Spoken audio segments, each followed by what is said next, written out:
Hello everybody, it's 11:57 and 37 seconds now on November 15th. This is mini number 3 for X-Men 101.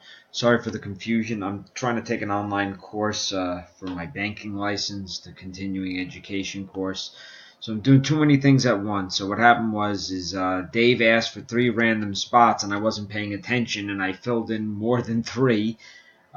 Chris asked to close it. I had already commented that it closed, and I realized that I made a mistake and gave Dave too many spots. So Chris got the final 2 spots. Alright, so that's what caused a little bit of a delay. Number is 12. Going to randomize 12 times. Name at the top of the list gets the first 5 open spots in the main. Second place gets the next 2 open spots in the main. Third place gets the next open spot in the main, filled in order. Best of luck, everybody.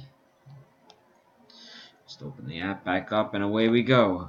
It's 1, 2, 3, 4, 5, 6, 7, 8, 9, 10, 11, and here comes the final one, 12. Dave Byers, sorry I misspelled your name there, gets the first 5. John Garner gets the next 2. Joe Fote gets the next 1. Time is 11:59.